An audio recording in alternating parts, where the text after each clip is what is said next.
And we're back live here on Inverclyde Radio. Sugar Mackay Jones is here with us in the studio on today's programme. We're just speaking off there about the guitar you use. I was interested to hear a lot about that. So tell us on the programme, what kind of guitar do you use for your music? It's an Aria guitar, which is a Japanese make, but that's good because it's hardwood, it's Japanese hardwood, and there's not a lot of hardwood left in this part of the world, so that's where you have to go for hardwood nowadays. I got it in 1990, so next year it will be 25 years old. I'll have to have a celebration for that. Yes.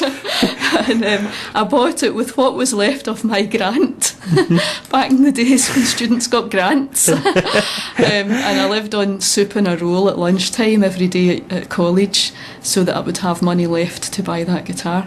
I used to go in on a Saturday to Adlib in Greenock to get a shot of it. Fantastic. and eventually I told them I was definitely buying it. And they put it away for me until I had the money to buy it. Have you had to service it in all those years to keep it in tip-top condition and keep it in tune? It's been serviced a couple of times.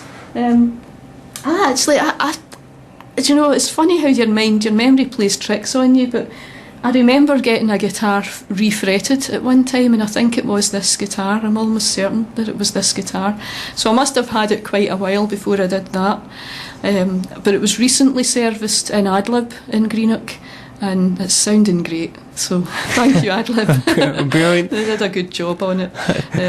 They adjusted there's a rod inside steel strung guitars to do with the tension, and they adjusted that. I wouldn't have a clue how to adjust anything. No.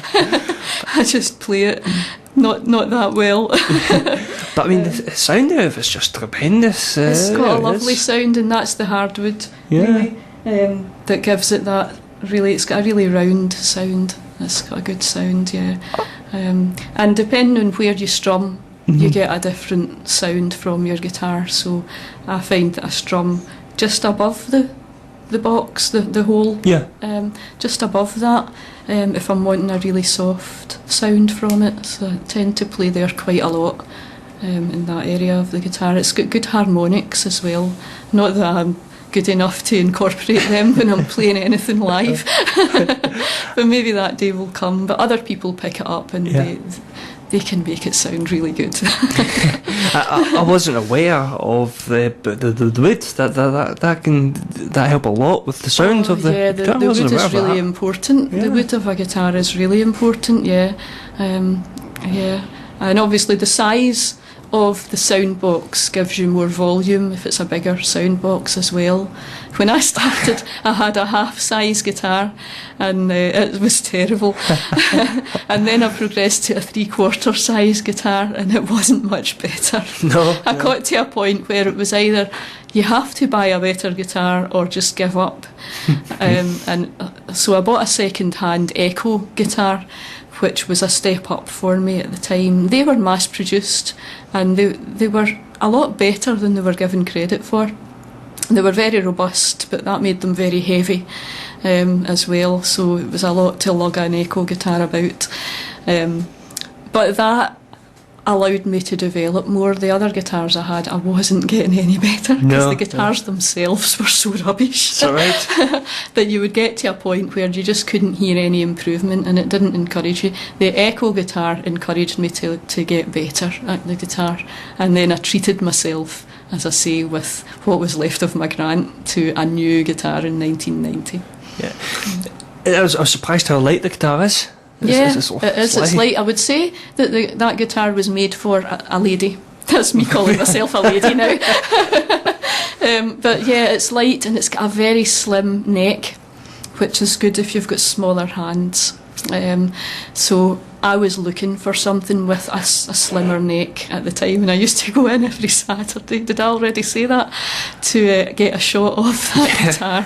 And then I completely fell in love with it because it's just so much better for me. So it's just a perfect guitar for you. It is, yeah. Do you use any other guitars, or is that the only one you use? That's really the only one that I use. I have other guitars. I have my dad's old Yamaha guitar, which is a classical guitar. and I try to play it, and it doesn't sound good when I play it. And my husband, he plays it, and it sounds absolutely amazing when he plays it. So you'll need to get him down here. Does your husband to play music as well, does he? He does, yeah. He does, yeah. My last CD, Unbroken Dreams, has got 2 instrumental tracks on it that Mark played, right. and they're really, really lovely. But he is more of a guitarist than a singer, although he has a lovely singing voice as well, whereas I'm more of a singer than a guitarist. So we complement one another, and that's another New Year's resolution for this year, is to record more together and to play more live together as well. Yeah. So that'd be good if you could both do that. That'd be brilliant. And has Mark got his own songs on CD himself by solo or anything like that? No, Mark doesn't have anything like that as yet, but if Mark's listening, he'll be laughing at me saying this, but by the end of this year he will have, because I'm telling him. Forcing him to. Alright, we'll have more music then. We'll do another live track. Okay, which one do we do next? Well, I'd like to do the song that I've written most recently. It's a song that I wrote as an Anti-Sectarian song, and it's called Who Do You Think You Are? So it's quite good. I mean, I heard it before on the programme, and at Guy's piece as well. It's a good track. It really is. Thank you. Anti-sectarianism, yes. Was it a challenge to do a track around that format, that nature? It was a challenge. It was a challenge, to do a song that somebody else was suggesting I should write, because obviously you want it to meet their expectations. And the person that asked me to write the song was absolutely delighted with it. I'm really pleased with it.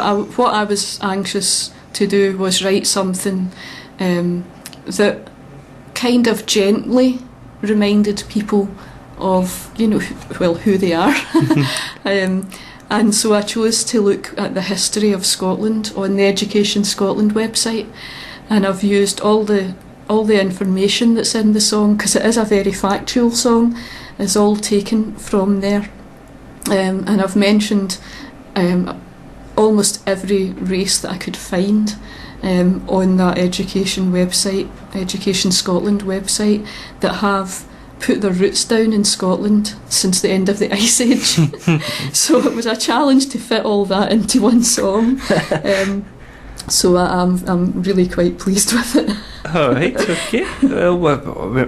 Also, just before you start, if you listen to the lyrics, if you weren't sure it was an Anti-Sectarian song, you'd think it would be fit around the referendum, independence. Has anyone told you that before? A lot of people have mentioned both sides would work well. Both sides, yes. People from both sides love it and want to have it as their anthem. Well, there you go. Let us listen to it then. Scotland's first inhabitants arrived upon our shores. Superb. Thank you. Absolutely brilliant. I just love that song. When did I write that? When was it finished? It took a long time, the preparation for that song, because I really didn't know where to begin. And so I was thinking about it from away before Christmas. It was going round in the back of my mind, and every time I got an idea I would write it in my diary. And I got an idea for the chorus first, because I liked this idea of, life, it's a cycle, and we come from the land, basically. We're mostly carbon, apart from the water. That's in us. What are we, 60% water, something like that? Yeah, something like that, yeah. And the rest is mostly carbon, and that's dirt. And when we die, that's what we go back to. And every race in the world has kept that at the back of their mind. They think about that when they're burying their dead, and it goes way back. It goes way back thousands of years, this idea of going back to the earth, and the earth being the only thing that doesn't really change. It changes, but it's there, it's always there. It's the only thing that's never lost. And so that kind of got me a hook into writing the song, and then I thought, well, what am I going to include in it? And I didn't want to only include maybe things from one era. So that's why I started going on the internet, researching the history of Scotland and, you know, all the people that have made up our race over the centuries and even the millennia. So that took me to Education Scotland, and I'm not sure how much time it took me in terms of from putting pen to paper to write the song from start to finish. I think I worked on it solidly without doing anything else for a couple of days. That's what I remember. All right, and just finally, how can people vote for you on Calmac Culture? Just remind us how people can go about doing that. Oh, yeah. Calmac Culture, if you go onto YouTube and then in the YouTube search box put in Calmac Culture, and you'll find all the videos you'll find the Calmac Culture YouTube page where you can listen to all the videos that have been uploaded as part of the competition. And once you've listened to videos, you can vote for them by liking the song, the video song, and putting a comment on. To do that, you have to have a YouTube account. It doesn't matter how many listens these videos have, it's the likes and the comments that count. And it doesn't take long and it doesn't cost you anything to set up a YouTube account so that you can do that. And obviously, sure, I would really like it if you all liked and commented on my song.